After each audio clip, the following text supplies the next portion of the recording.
তোমাকে সে 10,000 টাকা দিবে। অনেকে এসেছিল তখন, আমার চাচি গিয়ে আমাকে ধরলো, আমার আরেকটা ভাই এসে আমাকে ধরলো, তো আমি ভাইকে ধরে চিৎকার করে করে কান্না করছিলাম।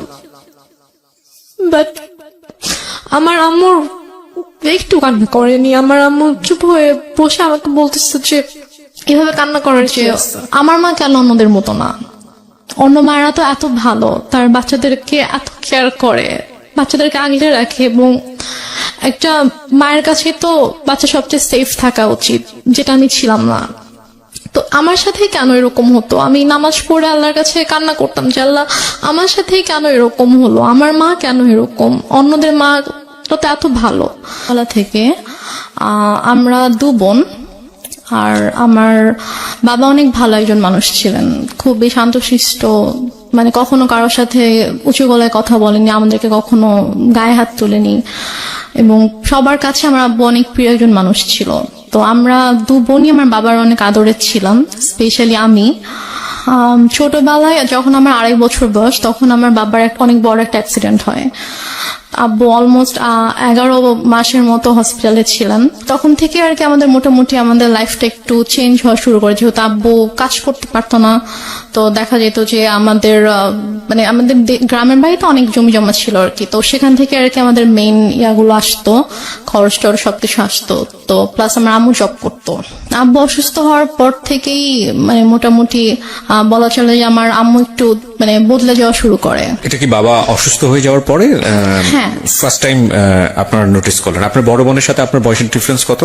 আমার আপুর সাথে আমার 6 বছরের পার্থক্য। তার মানে উনি হচ্ছেন রাইট নাও 30 এবং আপনি হচ্ছেন 24। 24। ওকে, সো আপনি যখন 2.5 বছরের ছিলেন, আপনার বোন তখন বলা যেতে পারে 7 থেকে 8 বছর বয়স। 7 বছর এরকম। আচ্ছা, তো ওই সময় আপনার বাবা ফুললি হসপিটালাইজড? আব্বু ফুলি হসপিটালে। কি করতেন উনি, পেশায় কি ছিলেন? আব্বু অ্যাক্সিডেন্টের আগে ব্যাংকে জব করতেন। আচ্ছা, তো ওই সময় মা খারাপ আচরণ করা শুরু করলো? মানে আপুই বেসিক্যালি আমাকে পেলেছে আর কি ছোটবেলা থেকে আমাকে, কারণ আম্মু বেশিরভাগ সময় হয়তো জবের কারণে বাইরে থাকতো, আব্বু সিক ছিল, সব দায়িত্ব আম্মুকে নিতে হতো। ও, মাও তখন জব করতো? হ্যাঁ, আম্মু জব করতো। তো তখন থেকে আর কি আম্মু বাসায় আসলে দেখা যেত খুব অল্পতেই রেগে যেত, তারপর অনেক খারাপ ব্যবহার করতো। তো এগুলো নিয়ে আর কি আব্বুর সাথেও আম্মুর একটু ঝামেলা শুরু হয়ে যায় যে তুমি কেন বাচ্চাদের সাথে এরকম ব্যবহার করছো, এটা তো ঠিক করছো না তুমি। তো তখন থেকে আর কি বলা যায় যে আমাদের জীবনটা বদলে যাওয়া শুরু করে। আমরা অনেক হ্যাপি একটা ফ্যামিলি ছিলাম মোটামুটি। অ্যাক্সিডেন্টটা কিসের অ্যাক্সিডেন্ট হয়েছিল? অ্যাক্সিডেন্টটা হচ্ছে আব্বু গ্রামের বাড়িতে যাচ্ছিল, আমাদের বাসা থেকে গ্রামের বাড়িতে যাচ্ছিল। তো তখন আর কি একটা ট্রাক এসে টেম্পু টাইপের যে ইয়াগুলো থাকে না, গ্রামে একটা জায়গা থেকে একটা জায়গায় যায়, ওইরকম একটা গাড়িতে আব্বু ছিল আর কি। একটা ট্রাক এসে উপরে উঠিয়ে দেয়, গাড়ির যে স্টিয়ারিংটা থাকে, স্টিয়ারিংটা একদম আব্বুর পেটে ঢুকে যায়। ঢুকে মানে খুবই ডেঞ্জারাস অ্যাক্সিডেন্ট হয়, আব্বুর শরীরে অনেক হাড্ডি ভেঙে যায়। তারপর হচ্ছে স্টিয়ারিং ঢুকে একদম আব্বুর পুরো পেট একদম মানে চিড়ে ফেরে যে সাইডে একটুখানি ঝুলে থাকে, এমন অবস্থা। পেটের ভিতরে যা কিছু ছিল সবকিছু বের হয়ে যায়, মানে খুবই মানে ডেঞ্জারাস একটা অ্যাক্সিডেন্ট। আব্বুর বাঁচারই কথা না, রাইট? এখন আলহামদুলিল্লাহ আল্লাহ হায়াত দিয়েছিল জন্য আব্বু অ্যাক্সিডেন্টের পরে 14 বছরের মতো বেঁচে ছিল। বাট মানে যে অবস্থা ছিল আব্বু হাঁটতে পারতো না। আচ্ছা, আব্বুর 11 মাস পরে যখন আব্বুকে বাসায় নিয়ে আসা হলো, তখন আব্বু হাঁটতে পারতো না, আব্বু টোটালি হচ্ছে বিছানায় ছিল। তো আম্মু তখন আর কি আব্বুকে অনেক টেক কেয়ার করেছে। আব্বুকে হচ্ছে আমরা মানে যে ওয়াকার, বেবিরা যেরকম ওয়াকারে হাঁটে, আমরা ওরকম করে আব্বুকে নতুন করে আব্বুকে বসানো শিখাইতে হয়েছে, আব্বুকে দাঁড়ানো শিখাইতে হয়েছে, দেন ওয়াকারে করে আব্বুকে হাঁটাতে হয়েছে। তো তারপর যাই হোক অনেক বছর পার হলো, 2001-এ আমার বড় বোনের বিয়ে হয়ে যায়। আচ্ছা, আপুর খুব অল্প বয়সে বিয়ে হয়, তখন 14 বছর বয়স ছিল। তো মানে অনেক ভালো ছেলে পেয়েছিল, এই জন্য হয়তো মানে বিয়ে দিয়ে দেয় আর কি। 14 বছর বয়সে? হ্যাঁ, যখন 14 বছর বয়স। তারপর 2001-এ বিয়ে হয়, তারপর 2005-এ আপু দেশের বাইরে চলে যায় হাজবেন্ডের সঙ্গে। আপুর হাজবেন্ড দেশের বাইরে থাকতো। তারপর 2005-এ দেশের বাইরে চলে যাওয়ার পরে আমরা হচ্ছে তখন তো আমি একা একদম, আব্বু আম্মু আমি।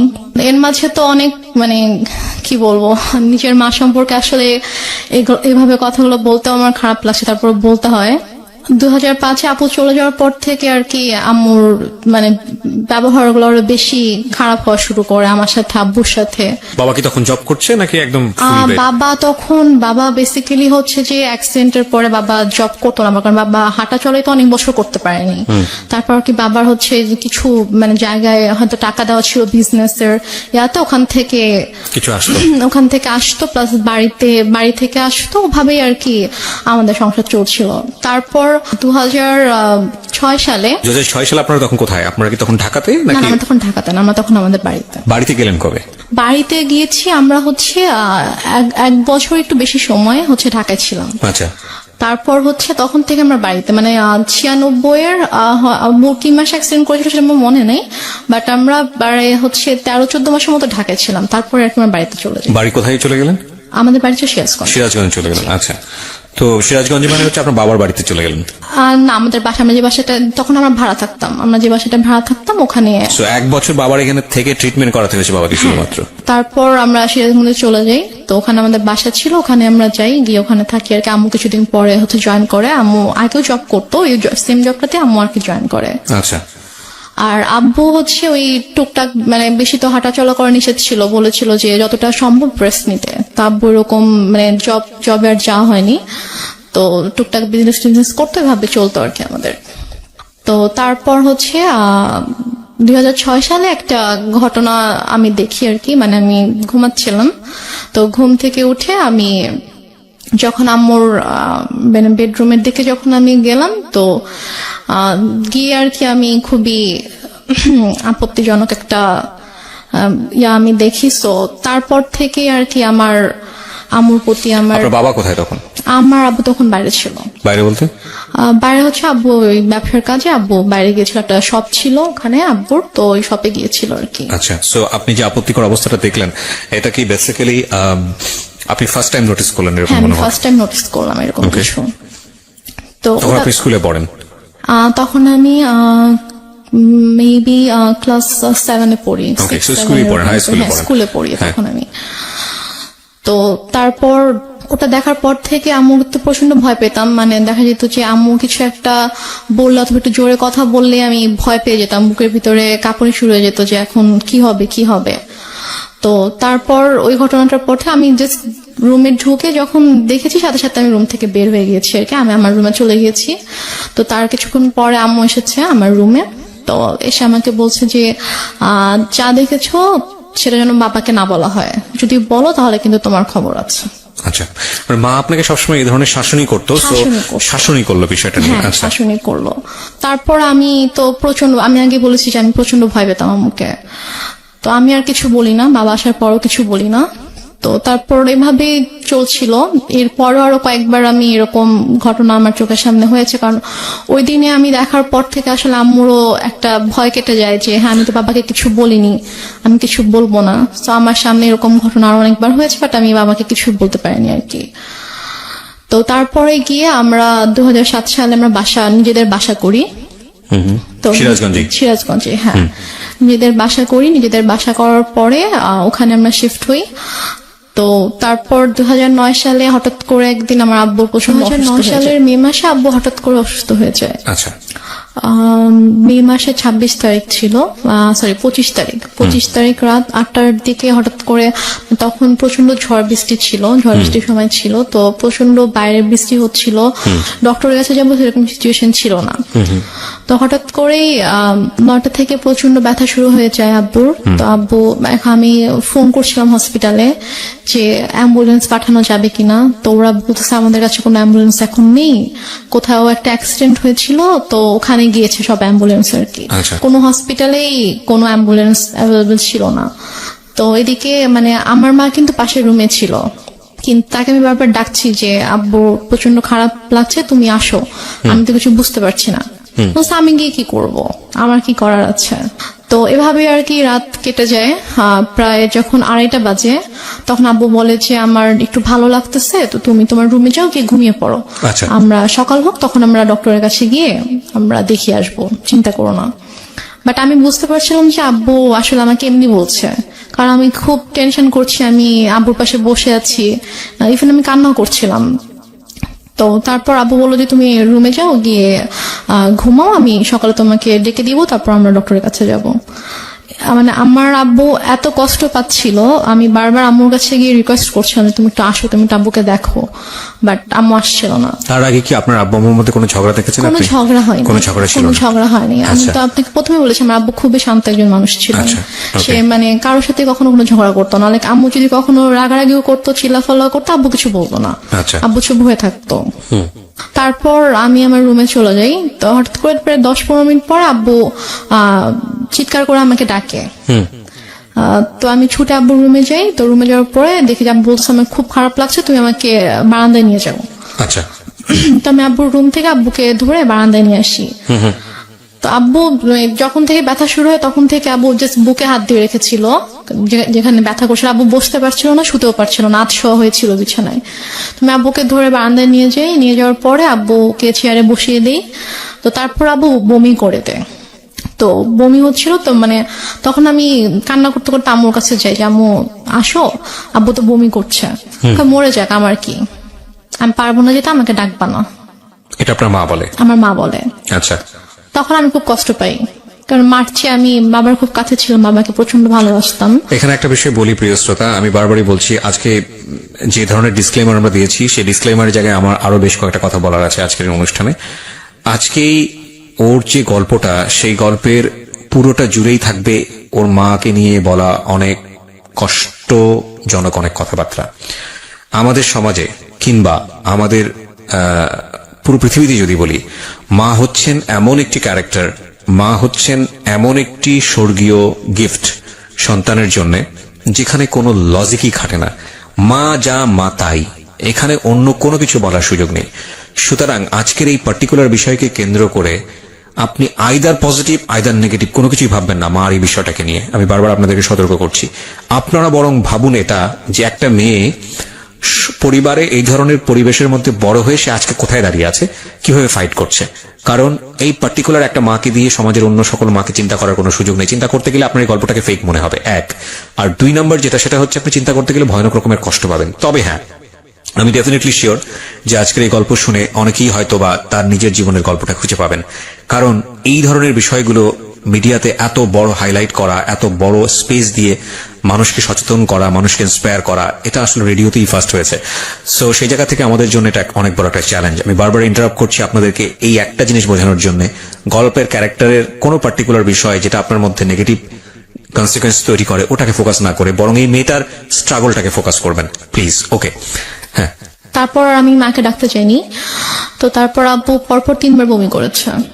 তো বমি করার পরে তারপর আব্বুকে নিয়ে আবার রুমে নিয়ে গিয়ে বিছানায় শুয়ে দিলাম। তারপর আব্বু আমাকে মানে হাত জোড় করে মানে আমাকে বলছে যে আমাকে মাফ করে দিও। তা আমি বলছি তুমি এভাবে কেন কথা বলছো? বলছে যে আমি তোমার জন্য কিছুই করতে পারলাম না। মানে আমি তখন এতটাই মানে আমি তো কিছু বুঝতাম না তখন। আমি যদি এখন যদি থাকতাম ওই সিচুয়েশনে, আমি হয়তো বুঝতে পারতাম যে আব্বু হয়তো আর বেশিক্ষণ থাকবে না, এই জন্য ওইভাবে বলছে। বাট তখন আমি বুঝিনি আসলে।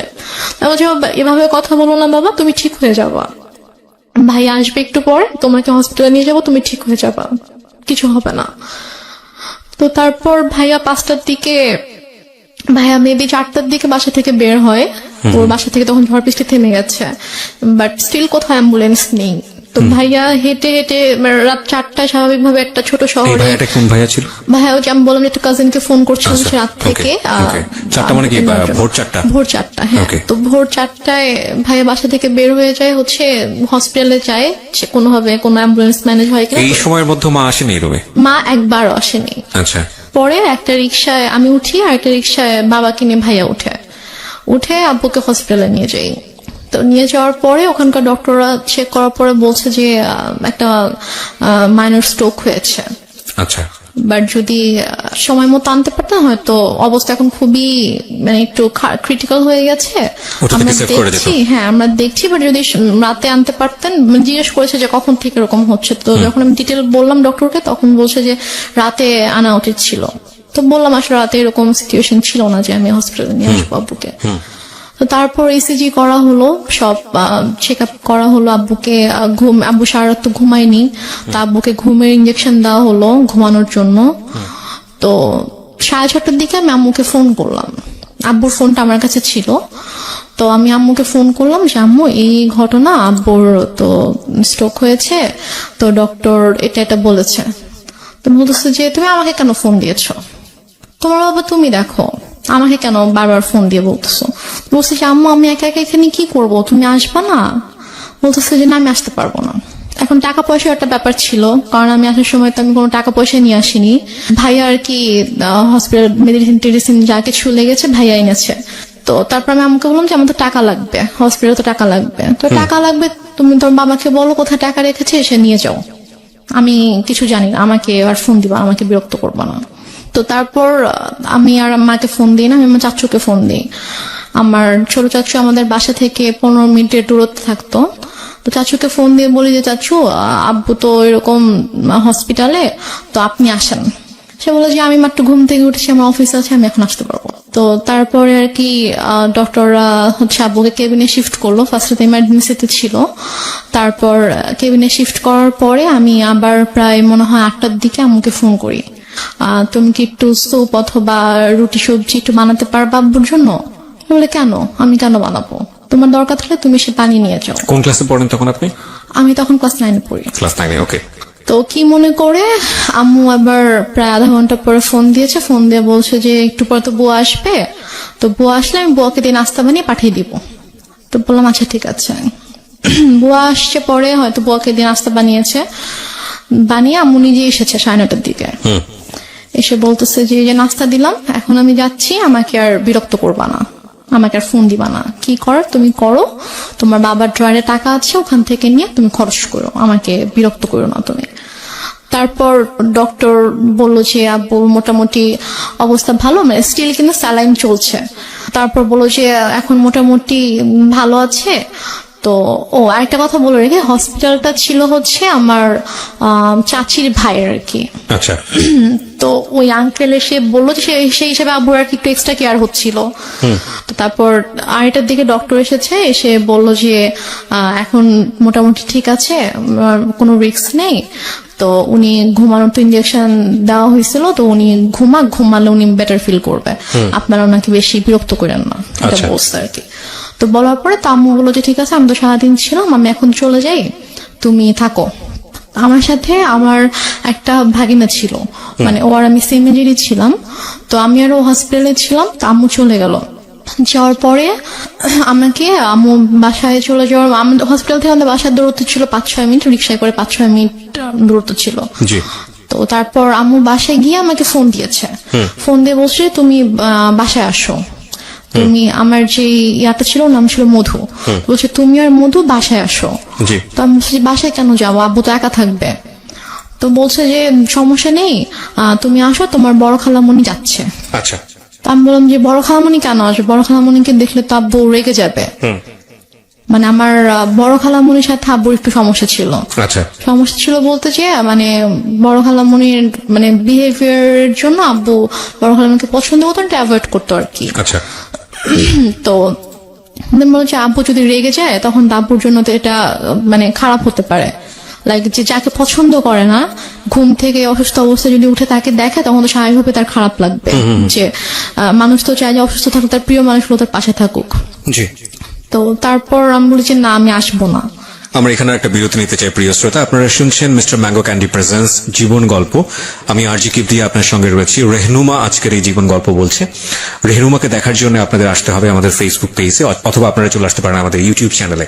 আমাদের ফেসবুকের ঠিকানা www.facebook.com/kibria.rj KEBRIA.RJ, পেজটি আছে আরজি কিবরিয়া নামে। এছাড়া আপনারা আসতে পারেন আমাদের ইউটিউব চ্যানেলটিতেও। আমাদের ইউটিউব চ্যানেলের ঠিকানা হচ্ছে www.dfm904।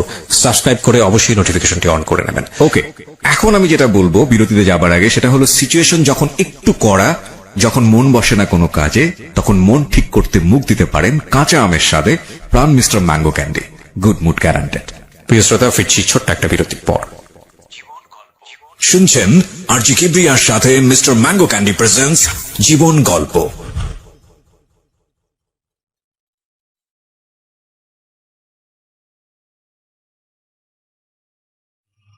love,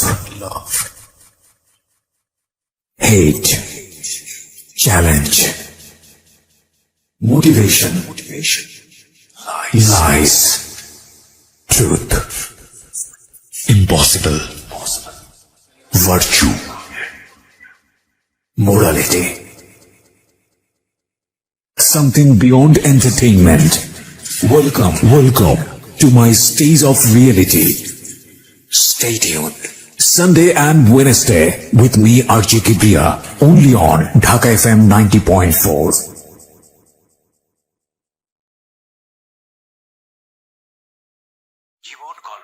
শুনছেন আরজি কিবরিয়ার সাথে মিস্টার ম্যাঙ্গো ক্যান্ডি প্রেজেন্টস জীবন গল্প।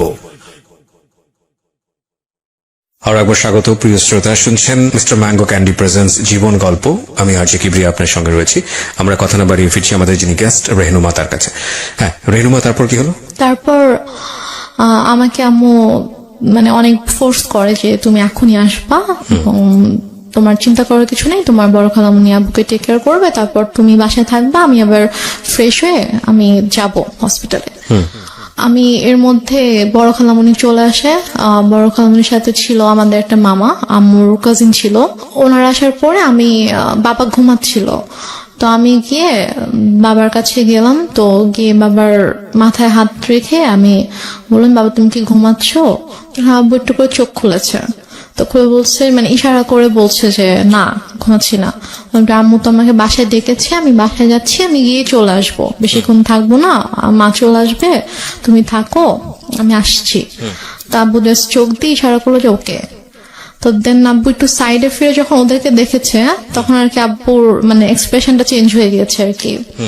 তো যাই হোক, আমি তো চলে আসলাম বাসায়। এর মধ্যে আমি বাসায় আসার প্রায় 15-20 মিনিট পরে আমার খালা হচ্ছে আম্মুকে ফোন দেয়।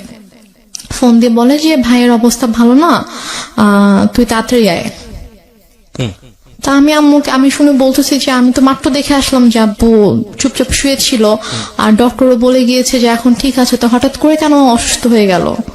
বলছি আমি জানি না, ঠিক আছে আমি গিয়ে দেখছি। আমি বললাম যে আমিও যাবো, তোকে যেতে হবে না, তুই ফ্রেশ হয়ে খেয়ে দে তারপর আয়। ওকে। তো আমি অনেকবার রিকোয়েস্ট করলাম আম্মুকে যে আম্মু প্লিজ আমি যাই, আমি তোমার সঙ্গে যাই। বলছে না তুই যাবি না, তুই থাক, আমি যাচ্ছি। তো আম্মু চট করে রেডি হয়ে আম্মু গেল। তো আম্মু মেবি 3:30টার দিকে হসপিটালে গিয়েছে। তো যাওয়ার পরে আমি ফোন দিচ্ছি, ফোন ধরছে না। আমি ফোন দিচ্ছিলাম যে কি হয়েছে, এখন কি অবস্থা, আব্বু ঠিক আছে কিনা। তো যাই হোক, আমি মাত্র খেতে বসেছিলাম আর কি। তো খেতে বসার সাথে সাথে আম্মু আমাকে ফোন দিয়েছে। ফোন দিয়ে বলছে যে ড্রয়ারে টাকা আছে, সবগুলো টাকা নিয়েই হসপিটালে আয়। আমি বলছি কেন, আব্বুর কি অবস্থা এখন? বলছে হ্যাঁ তোর আব্বুকে ঢাকা নিতে হবে, অবস্থা ভালো না, অক্সিজেন দিয়ে রাখছে, তোর আব্বুকে ঢাকা নিতে হবে, তুই টাকাগুলো নিয়ে, এখানকার তো বিল পে করতে হবে, ঢাকা গেলে টাকা লাগবে, তো তুই টাকাগুলো নিয়ে আয়। আমি আর খেতে পারলাম না।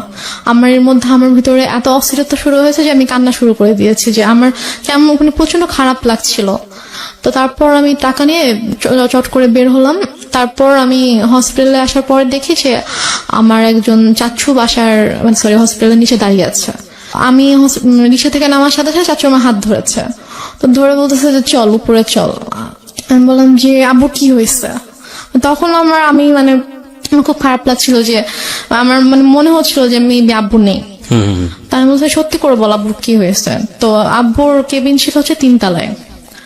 তো দেন আমি গেলাম, তো চাচু পুরোটা সব আমার হাত ধরে আছে। 3 তলাতে যাওয়ার পরে দেখি যে আব্বুর কেবিনের দরজাটা খোলা, দরজার সামনে অনেক মানুষ।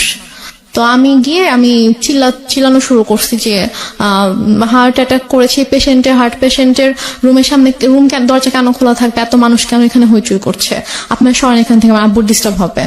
আমি এটা বলতে বলতে রুমে ঢুকে দেখি যে আমার মা খালা একটা বেডে বসে আছে, আর আমি দেখেছি আব্বু শুয়ে আছে।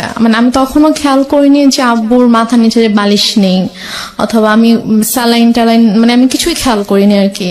আমার জাস্ট মনে হচ্ছে আব্বু নর্মালি শুয়ে আছে, কারণ ওইভাবে সবাই আমি দেখে গেছি আব্বুকে।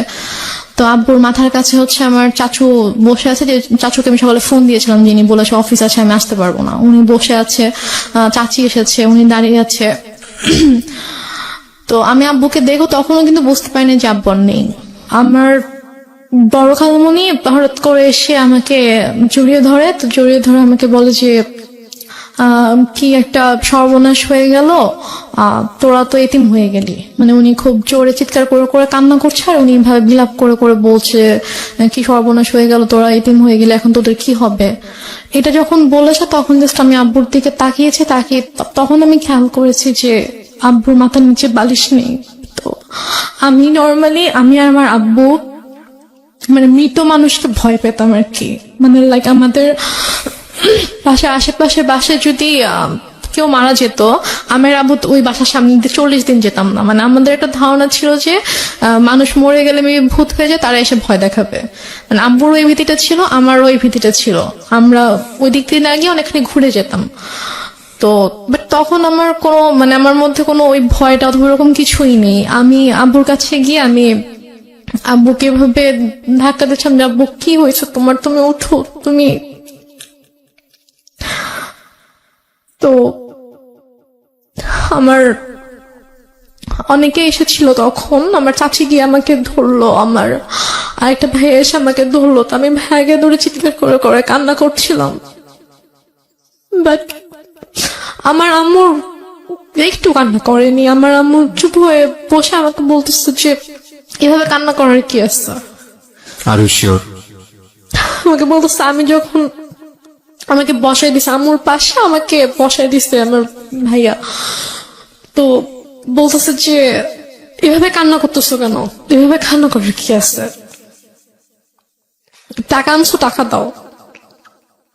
আমি জাস্ট অবাক হয়ে তাকিয়েছিলাম যে মানে সামনের বেডে আব্বু এভাবে পড়ে আছে আর সে আমার সাথে এভাবে কথা বলছে। তারপর আমি অনেকক্ষণ চুপ করে বসেছিলাম। আমার সাথে ব্যাগ ছিল, নিজে আম্মু ব্যাগটা নিল, নিয়ে যে ভাইয়াটা সকালে আব্বুকে হসপিটালে নিয়ে আসছে ওকে বললো যে যা গিয়ে বিল পে করে হসপিটালে ঝামেলা শেষ করে একটা অ্যাম্বুলেন্স ঠিক কর, নিয়ে যেতে হবে। তো এর মাঝে আমার আপু ফোন করছে, আপু ঘুমায় ছিল। তো ঘুম থেকে উঠতে পরে ভাইয়া যখন বলছে যে আব্বু অসুস্থ হসপিটালে, তুমি আমাকে ফোন করো।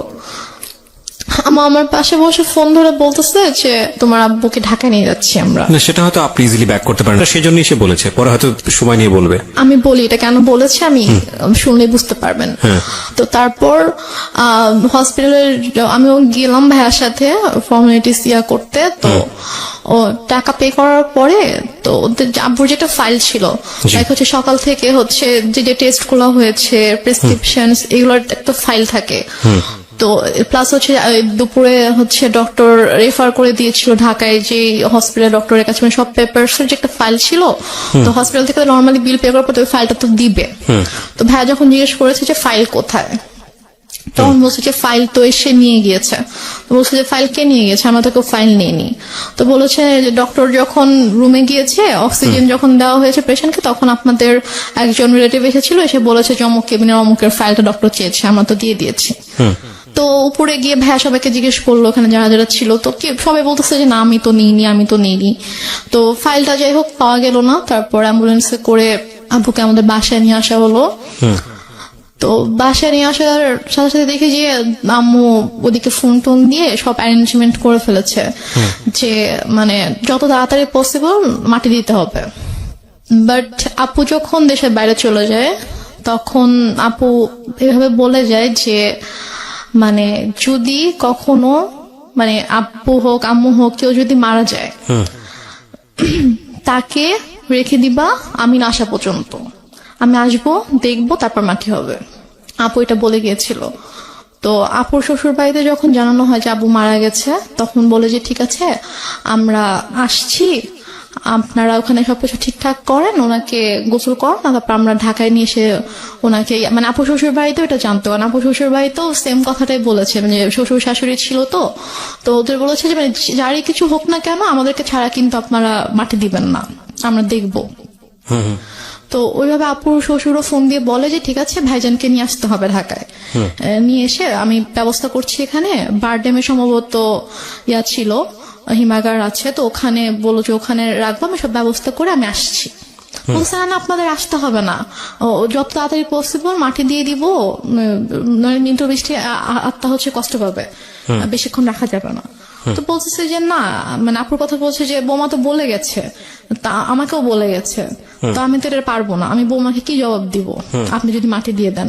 সে বলতেছেন আপনাদেরও কষ্ট করে এখন সন্ধ্যা হয়ে গেছে, আপনাদেরও এখন কষ্ট করে আসতে হবে না, আর আপনারা আসলে আসেন, বাট আপনারা আসার আগে আগে মাটি দিয়ে দিব। মানে আম্মু পুরো ক্রেজি হয়ে গিয়েছে মাটি দেওয়ার জন্য। তো আমার চাচুরা ফোন দিয়ে বলতেছে যে, আমার একটা চাচা গ্রামের বাড়িতে থাকে, তো আমার চাচা ফোন দিয়ে বলতেছে যে তুমি এখানে নিয়ে আসো, আমাদের পারিবারিক কবরস্থানে মাটি হবে। সে বলতেছে না আমি ওখানে নিব না, ওর এখানেই মাটি হবে। তো এগুলো নিয়ে আম্মু খুবই মানে রীতিমতো ঝগড়া করতেছে অনেক।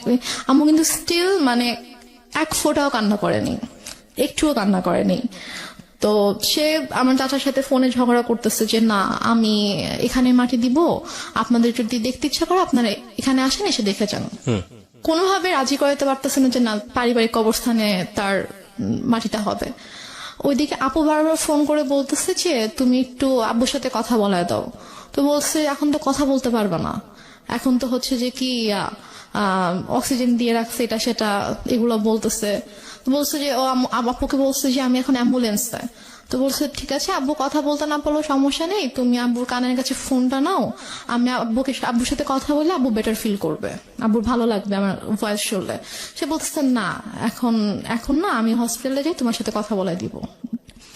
তো এভাবে ওদিকে আপুকে এভাবে হ্যান্ডেল করতেছে, তারপর হচ্ছে আমার চাচার সাথে ঝগড়া করতেছে এবং মাটি দেওয়ার জন্য খুবই পাগল হয়ে গেছিল। মানে আপনার কথা অনুযায়ী যদি আপনি সবকিছু মেনে নেই, তাহলে বলতে হবে যে সে এককভাবে সিদ্ধান্ত নিচ্ছে, একটা স্বেচ্ছাচারী আচরণ যেটাকে বলে। সে কারো কথাই শুনছে না। লাইক একজন মহিলার যে হাজবেন্ড মারা গেলে তার যেরকম বিহেভিয়ার থাকা উচিত ওরকম কিছু ছিল না আমার মাঝে। অনেক বেশি ডেসপারেট ছিল to establish her decision. Yeah exactly. Okay. তো তারপর সবাই বুঝায় যে এরকম করার কিছু নেই, আপনি একটু শান্ত হন, যেহেতু তার বাবা মা ভাই সবার কবর ওখানে, সো ওনার ভাইরাও চাচ্ছে, ওনাদের কথাটা আপনাকে মানতে হবে। তো সবাই বুঝানোর পরে গিয়ে উনি আর কি বলে আচ্ছা ঠিক আছে। দেন আব্বুকে গোসল করানো হয়, করানোর পরে রাত 8টার দিকে সম্ভবত অথবা 8টার পরে আব্বুকে একটা ট্রাক নিয়ে আসা হয়। মানে আমাদের বাসা থেকে আমার দাদুর যে গ্রাম 1 ঘন্টার দূরত্ব ছিল আর কি। জি। তো ওখানে তারপর আমরা যাওয়ার জন্য মাইক্রো ট্রাক সবকিছু অ্যারেঞ্জ করা হয়। তো আমি বলি যে আমি যাবো, বলেন তোমাকে যেতে হবে না, আমাকে বাসায় রাখে। আমার বাসায় আমার ছোট খালামণি ছিল, আরো কে ছিল, তো ওদের কাছে আমাকে রেখে যায়। রেখে আম্মু চলে যায় ওদের সাথে গ্রামের বাড়িতে মাটি দেওয়ার জন্য। আচ্ছা। মাটি দিয়ে রাতের 12:30 পৌনে 1টার দিকে চলে আসে, সবাই আবার ব্যাক করে আর কি। স্টিল আপুর সাথে সে কথা বলতেছে যে বাবা বেঁচে আছে, বাবা বেঁচে আছে, বাবা হসপিটালে। আপু বারবার ফোন দিয়ে বলছে যে কথা বলায় দাও, কথা বলে দাও, সে মানে বলাচ্ছে না আর কি। তো দেন মেবি 12:30 পৌনে 1টার দিকে আসলো বাসায়। তো আসার পরে তখন গিয়ে আপু শাশুড়িকে বলেছে যে আপনাদের আসতে হবে না, আমি যেহেতু মাটি দিয়ে দিয়েছি তাড়াতাড়ি, তো আপনারা সকালে আসেন, রিল্যাক্সে সকালে আসেন, এখন আসতে হবে না। তো তারপর ওরাও আসলো না। তো তারপর আপুকে আমাদের সময় সকাল 5:30টার দিকে আপুকে ফোন দিয়েছে, ভাইয়াকে ফোন দিয়ে, তো আপু কলেজে ছিল, ভাইয়া কেউ কিন্তু জানায়নি। তো 5:30টার দিকে ভাইয়াকে ফোন দিয়ে বলছে যে তোমার আব্বা তো মারা গেছে। তো বলছে যে মানে কি, আপনি তো একটু আগেও বলছেন, মানে রাতের বেলাও যখন কথা হচ্ছে তখনও তো আপনি বলছেন যে আব্বা ঢাকায় হসপিটালে, এখন মারা গেছে, মানে আপনি কি বলতেছেন এগুলা। ভাইয়া বিশ্বাস করতে পারতেছে না। তো বলতেছে যে হ্যাঁ এরকম মারা গেছে, মাটি দিয়ে আসছি, ডিটেল বললো আর কি। তো তাহলে আপনি কেন বিকেল থেকে বলছেন যে আপনি আব্বুকে ঢাকায় নিয়ে আসতেছেন, এগুলা কেন বলছেন, মিথ্যা কথা কেন বলছেন। পরে বলে যে তারপর বলছে যে আপনাদেরকে তো বলা হয়েছে যে কেউ মারা গেলে রাখতে, আমরা দেখবো তারপর মাটি হবে, তো আপনি কেন মাটি দিয়ে দিলেন। ভাই আম্মুর সাথে এভাবে কথা বলতেছিল। তো বলতেছে যে আমার ইচ্ছা হয়েছে আমি দিচ্ছি। এটা আপনার মা বলছে? আমার মা বলছে যে আমার ইচ্ছা হয়েছে আমি দিচ্ছি, এখন তো কিছু করার নাই। আপুর কথা বলছে যে ওকে জানাও, ও কোথায়। তো বলছে ঠিক আছে, ওকে আপনার জানাইতে হবে না, আমি ওকে জানাচ্ছি, আমি আমার ওয়েতে ওকে জানাবো। তো তারপর আপু কলেজে ছিল, তো আপু কলেজ থেকে আসার পর এর মধ্যে বাসায় হচ্ছে আপুর কিছু ফ্রেন্ডকে